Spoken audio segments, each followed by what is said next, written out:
The tragic life of Princess Alice of Battenberg, the mother to Prince Philip. Princess Alice of Battenberg is a pivotal member of the royal family, from her connections to Queen Victoria as her great-granddaughter, as well as having Queen Elizabeth II as her daughter-in-law. Please continue to support my channel by subscribing. However, the life of the mother of Prince Philip was far from a fairy tale. It was played with tragedy, but also heroism. She undertook a heroic mission during World War II, but ultimately was left abandoned in a mental asylum and forgotten by her family. Famously, she came into this world with a special witness that was her great-grandmother, Queen Victoria.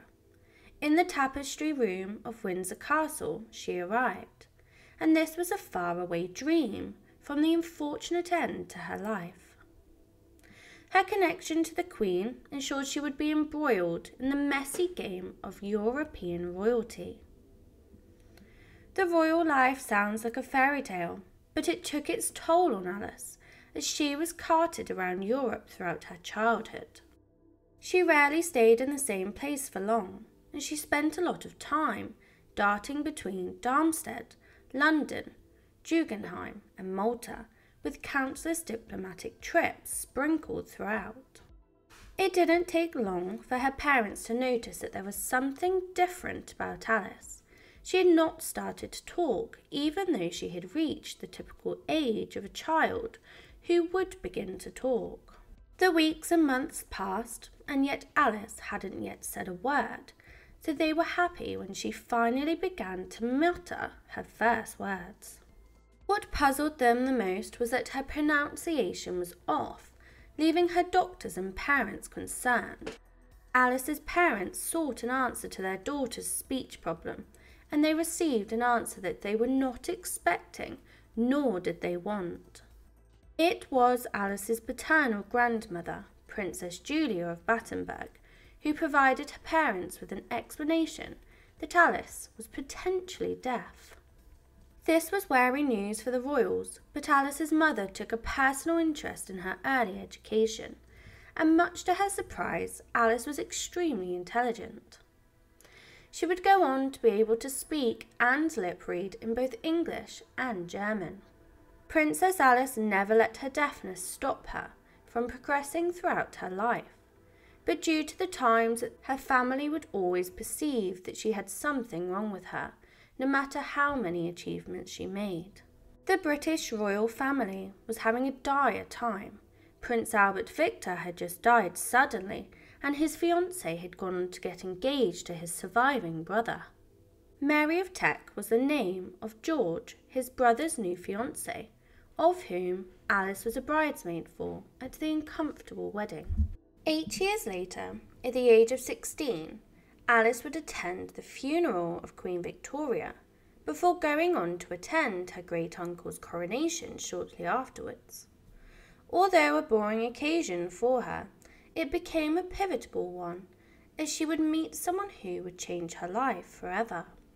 The coronation of King Edward VII brought together the cousins, aunts and uncles of Europe, who were all intertwined by marriage and relation to the British monarchy.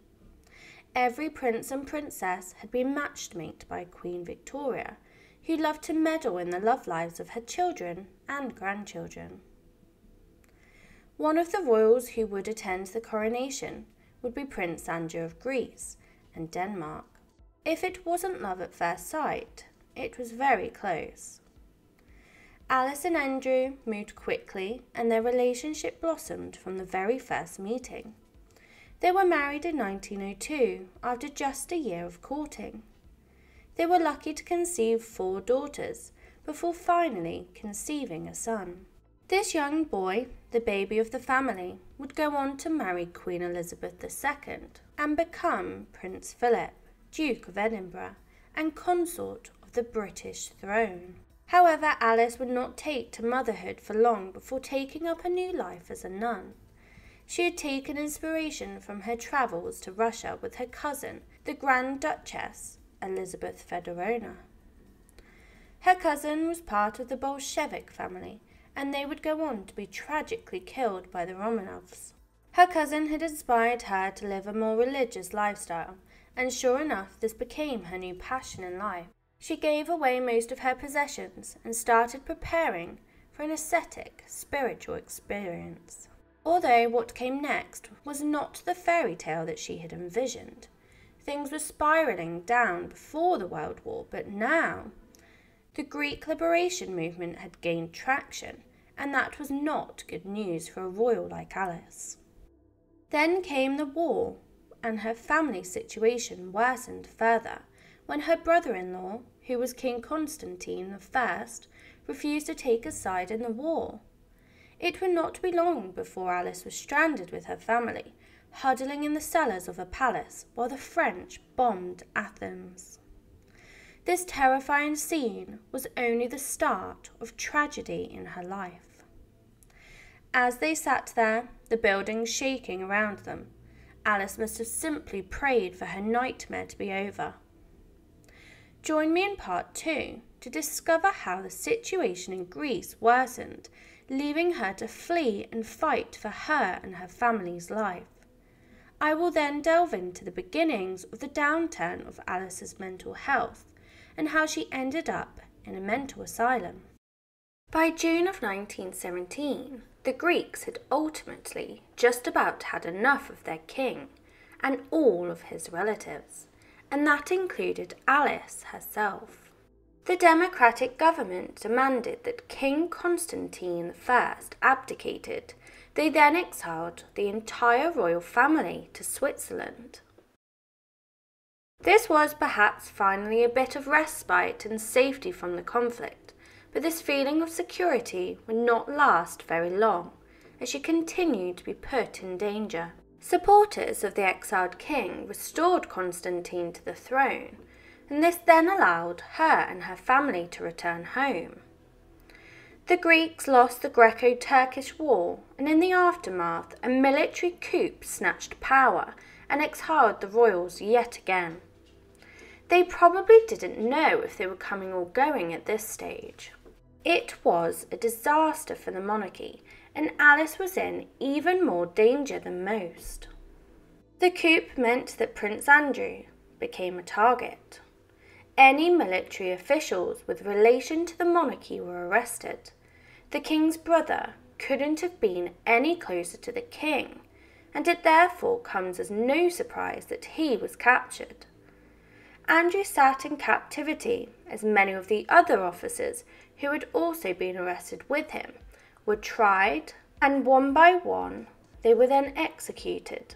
Alice had to wait while she worried profusely to hear her husband's fate, and her own along with it. Maybe all her praying paid off, as she was saved at the last minute when she managed to escape Greece. Her relations to the British royal family served her well with her connections in England. This was one of the perks of being the granddaughter of Queen Victoria, and it was due to this that when it was evident that Prince Andrew's family were in danger, they sent a British cruiser, the HMS Calypso, to take them out of Greece. They ended up putting roots down in Paris, and they were able to enjoy a quiet life alongside other Greek refugees for a while. It felt like Alice could finally have some peace, but in pure Alice fashion, this would not last long. Though World War I had put Alice's religious interests on hold, now that she had free time and enough time to think, she began to go back straight to work. She converted to the Greek Orthodox Church and started plans for a religious order of nurses, the same plan that her martyred cousin, Elizabeth Feodorovna, had outlined all those years ago to her. People were starting to become suspicious of Alice, and they noticed that she was different once again. It was related to her hearing once again, but not for the same reasons. It was during this time in her life that Princess Alice started to profess that she was communicating with spirits who were sending her divine messages. She told people that she was in direct contact with Jesus Christ, but surprisingly, she was also in touch with the Buddha. The people who were closest to her started to gradually become worried by her frightening behaviour, and it was going to get worse before it got better. As well as being able to talk to spirits and godly powers, she then became convinced that she would heal people with new powers given to her by God. Her family became scared. She had suddenly taken a turn for the worse mentally, and so they sent her to multiple specialists to attempt to find out what was happening. The answer they got, they did not want, and Alice's future was sealed in tragedy because they said that she was a schizophrenic. Alice's family arranged for her to see the greatest psychiatrists in Europe with no expense spared, and one by one they all reached the same diagnosis, that Princess Alice was a paranoid schizophrenic. You would think by today's standards that she would get a lot of help to make her better, but this couldn't have been more wrong. Tackling mental health during this time was an art form that no one had quite managed to tackle, and there were some devastating methods among the solutions to mental health. Perhaps due to embarrassment, her royal family connections could not get her out of this one, and her days of royal privilege were officially over. Following her diagnosis, the royal family could only think of one thing to do with Princess Alice, and it wasn't beneficial for anybody. Princess Alice was forcibly taken away from her children and tossed in Ludwig Binswanger's infirmary in Switzerland. This was no bedlam. This was the place that royals and high-flying people in society were placed. The richest of people went here for help, but to Alice it was nothing more than a prison. Princess Alice was royalty, and she was living in a very posh sanatorium, which attracted the greatest minds of the day who wanted to study and understand her condition further. One of the greatest of all time, Sigmund Freud, was introduced to Alice by her doctors. He was the poster boy of psychoanalysis, and he came up with some bizarre ways to help Alice, and as his theories often were, he applied his bizarre beliefs to her diagnosis. Sigmund Freud believed that Princess Alice's hallucinations were caused by sexual frustration, and this is what he believed was behind all of her mental illness. So it is no surprise that he thought the same for Alice. He didn't just stop at diagnosing the cause of her illness though, he had a treatment in mind too, and his solution was completely deranged. Sigmund Freud persuaded her doctors to x-ray her ovaries in an attempt to dampen her libido and, in course, fix her mental health issues. Of course, this did not work as expected, and while these solutions failed, she was trapped there for days and days, and she was being kept against her will, and she wanted to escape.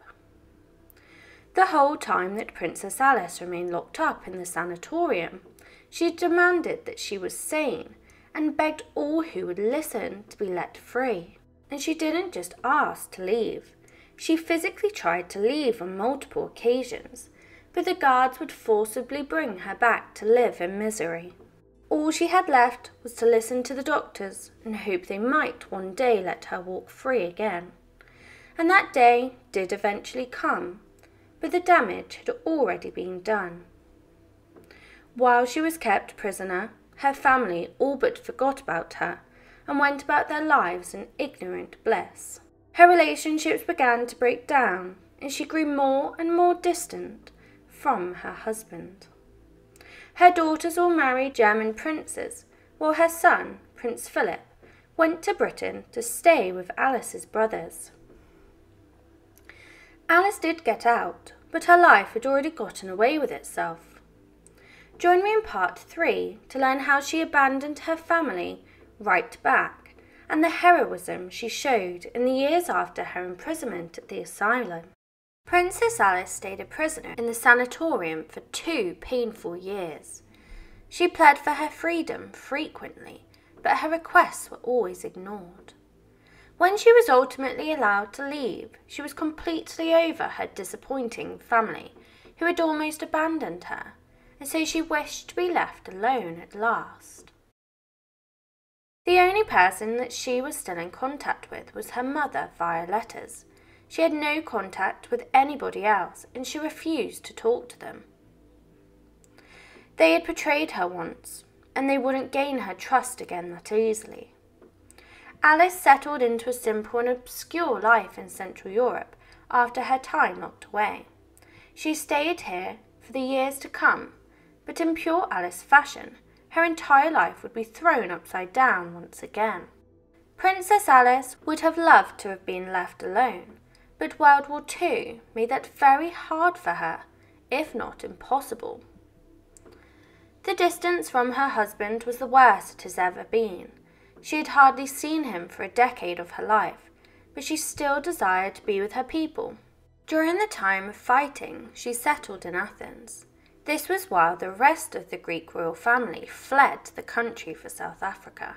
It would have been easy to hide in palace walls, but that was not Alice's fate. She was ready to work, and she wanted to help.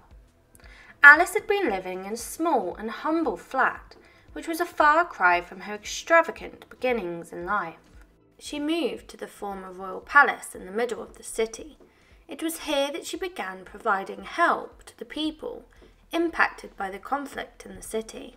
This became the base of operations with the Red Cross.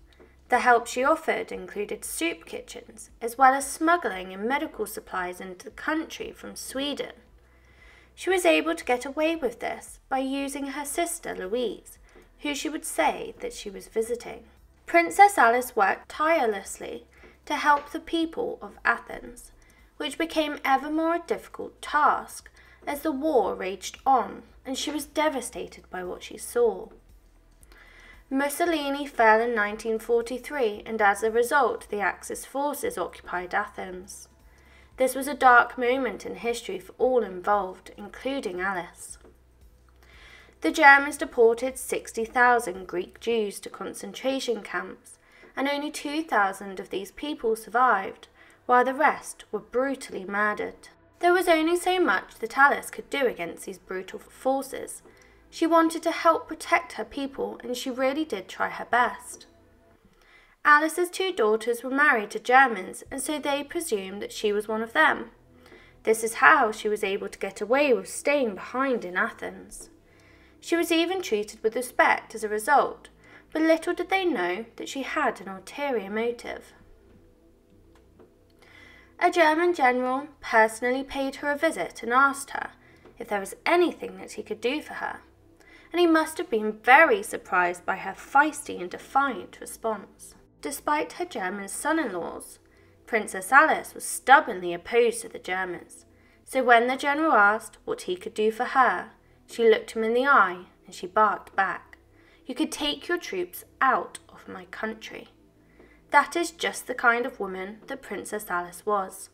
Her demand was a courageous, if not a stupid one, but there was more that she was hiding that could ultimately have led to her death if it ever got out. Years later, in 1913, a Jewish man named Hermaki Cohen aided the King of Greece.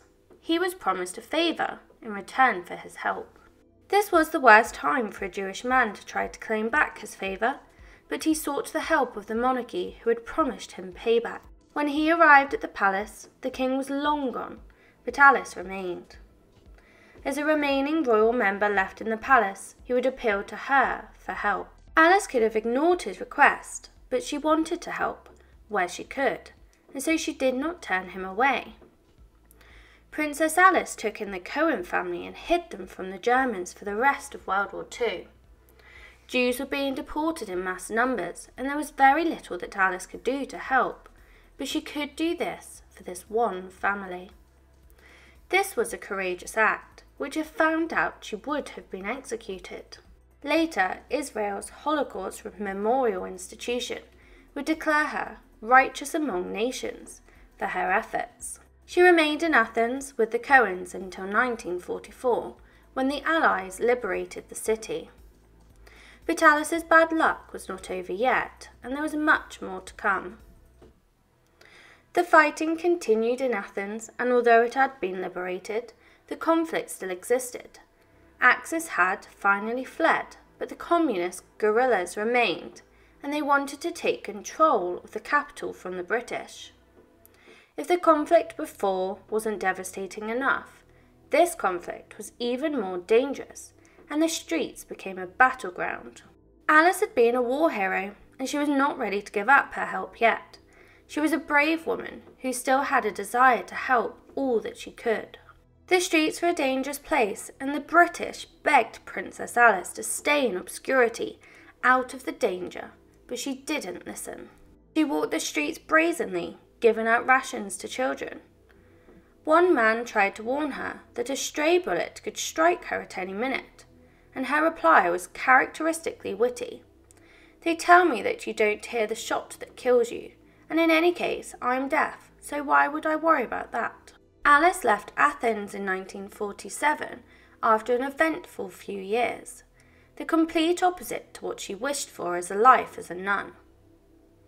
Her son, Philip, was getting married, and Alice was intrigued to who he was marrying. We know now that his bride was the future Queen Elizabeth II. Alice had become used to her environment in war-torn Athens, and so her trip to England must have been a strange and peaceful experience for her after she'd been living in squalor for years. She did not have much left. Her possessions had been lost along the way, been abandoned, or she had given them to others in need. She had a few jewels left from her more privileged days, and some of these were made into jewellery for Queen Elizabeth, Prince Philip's new wife.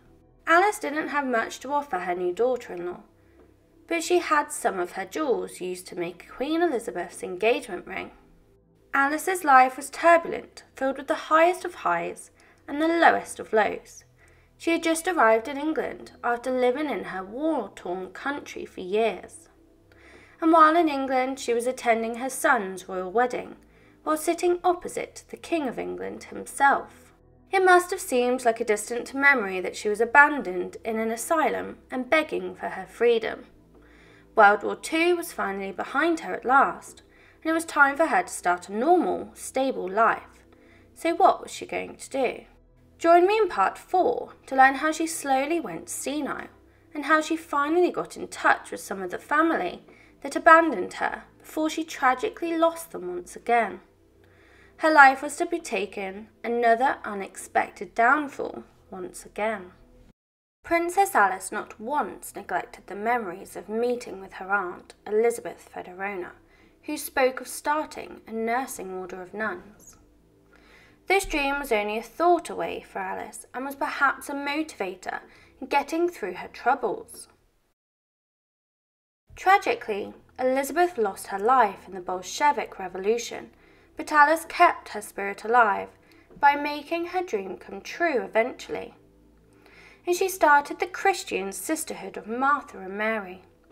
Her mother couldn't believe it of her own daughter, exclaiming, "What can you say of a nun who smokes and plays canister?" After her own family had sent her to a sanatorium, Princess Alice rarely saw anyone from her family for the rest of her life, and for the years that followed her freedom, she had absolutely no contact with them at all. It was perhaps her intention to never see any of them again, but tragedy forced her to change her stubborn plans when she lost her daughter. Princess Alice received devastating news in 1937 that a freak accident had occurred involving her daughter Cecile, her son-in-law, and 2 of her grandchildren. They lost their lives in an air accident that shocked and saddened the world and the royal family. Although she had not been seen by Cecile in many years, the loss still hit her very hard. Alice would see the rest of her family when she attended her daughter and her family's funeral. And she had been estranged from her husband for at least 6 years when she was awkwardly faced with his presence alongside her son at her daughter's funeral. Philip had been only a boy when she'd seen him last, and now he was a strapping 16-year-old boy. They all shared an understanding, tearful reunion, and it took this tragedy to regain contact with her son, but her relationship with her husband was too far destroyed to reconcile. Alice never forgave her husband for sending her to an asylum and abandoning her there, but her husband had been banned from Greece, and this didn't stop her from returning shortly after to work with the poor. Then World War II broke out, and 5 more years passed with the couple not seeing one another. And when Athens was liberated, she sought to see her husband again, but it was too late. Prince Andrew succumbed to heart failure in Monaco. He had barely seen Alice a handful of times since he sent her to a sanatorium in 1930, and the last time they'd met had been in 1939, 5 years before his passing. Alice told of her horrors during the war to her son, and she emphasised the desperate final days the German occupation had been, and how she had gone many months without meat of any kind. When the British arrived, she had been living on nothing but bread and butter for weeks. The liberation came just in time, because only a little while longer Alice might not have made it. Alice was not a person who desired physical items anymore. She was a humble lady, and this meant that she stuck out like a sore thumb at her son's new wife's coronation. The newly appointed Queen Elizabeth II had one of the most extravagant gilded events in the world, and Alice wore a simple grey dress and wimple, like a nun's habit. She did not stick around for long, and shortly after the coronation, she returned to Greece once again. Greece had always been her home, despite none of her family living there for years, and her own monarchy being in disarray. But as always in Alice's life, that wasn't to stay a stable home for long, as she had to flee once again. Alice would have loved to have stayed in Greece, but the Colonel's coup of 1967 made life there far too dangerous to stay, even for Alice. She had already been a hero during the war, and this title alongside her royal blood made the military dictatorship doubly a threat. Queen Elizabeth and Prince Philip heard of her struggles, and they generously invited her to live with them at Buckingham Palace. However, while she made it out of Greece, she didn't have much time left. The people of England were beginning to spread rumours that Prince Philip's mother was going mad. Her appearance at the coronation had only fueled these rumours, due to her humble nun clothing. Alice was a frailer, deafer, and older version of herself, but she still remained fully lucid until her final days, before passing away on the 5th of December, 1969, in Buckingham Palace. Upon her passing, it would become evident just how penniless the royal was. She had no possessions left at all, and absolutely nothing to pass on. She had generously given all that she had to charities throughout her life, as well as her time. Prince Alice's final wish was to be interred in Jerusalem at the Church of Mary Magdalene on the Mount of Olives. In 1988 she got her wish, and her remains were moved from Windsor Castle to the Holy Land. Later, Prince Philip visited the city, and he said, "I suspect that it never occurred to her that her action was in any way special. She was a person with a deep religious faith, and she would have considered it to be a perfectly natural human reaction to fellow beings in distress." Please continue to support my channel by subscribing. Please comment, like and subscribe if you wish for more stories, and leave your suggestions below and I will endeavour to cover them.